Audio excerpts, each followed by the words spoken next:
বাংলাদেশের উপকূলীয় অঞ্চলের এক বিশাল অংশ জুড়ে অগভীর স্তরের ভূগর্ভস্থ পানি লবণাক্ত। এর ফলে ওই অঞ্চলের কৃষকরা কেবল বর্ষা নির্ভর আমন ধানের উপর ভরসা করতে পারেন। পানীয় জলে তাদের বৃষ্টির পানির পুকুরে ধরে রাখতে হয়, যা অনেক সময় শুষ্ক মৌসুমে শেষ হওয়ার আগে আসলে ফুরিয়ে যায়। এই সংকটের মাঝে আশার আলো দেখাচ্ছে কলম্বিয়া বিশ্ববিদ্যালয় এবং বাংলাদেশ গবেষকদের একটি যৌথ দল। নেচারের আর্থ অ্যান্ড এনভায়রনমেন্ট জার্নালে প্রকাশিত একটি গবেষণায় জানানো হয়েছে, বাংলাদেশের উপকূলীয় অঞ্চলের মাটির গভীরে বিশাল সুপেয় পানির ভাণ্ডার খুঁজে পাওয়া গেছে।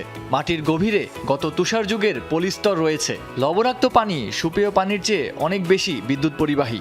এই মূলনীতিকে কাজে লাগিয়ে গবেষক দল বিদ্যুৎ চৌম্বকীয় পদ্ধতি ব্যবহার করে মাটির নিচে লবণাক্ত ও সুপেয় পানির বিন্যাসের মানচিত্র তৈরি করেছেন।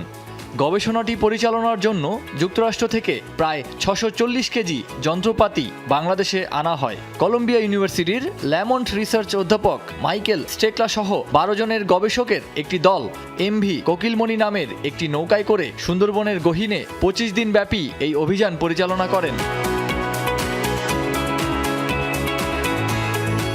গবেষণার তথ্য বিশ্লেষণ করে দেখা গেছে, মাটির নিচে অগভীর লবণাক্ত স্তরের নিচেই সুপেয় পানি রয়েছে। তবে চমকপ্রদ তথ্য হলো, এই সুপেয় পানির স্তরটি আলাদা। মাঝে প্রায় 20 কিলোমিটার এলাকা জুড়ে লবণাক্ত পানি রয়েছে, যা সুপেয় পানির ভাণ্ডারকে 2 ভাগে ভাগ করে দিয়েছে।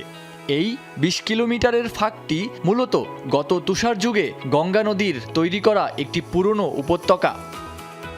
যখন সমুদ্রপৃষ্ঠের উচ্চতা কম ছিল, তখন নদীটি সেখানে গভীর খাত তৈরি করেছিল।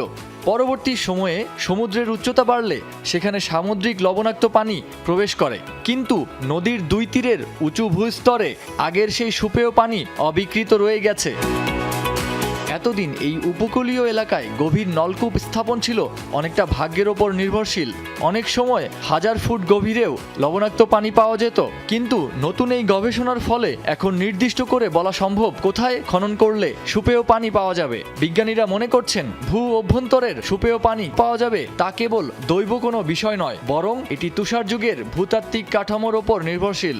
এই মানচিত্রটি ভবিষ্যতে উপকূলীয় মানুষের জন্য সুপেয় পানির উৎস খুঁজে পেতে এবং দীর্ঘমেয়াদী পানি নিরাপত্তা নিশ্চিত করতে সহায়তা করবে।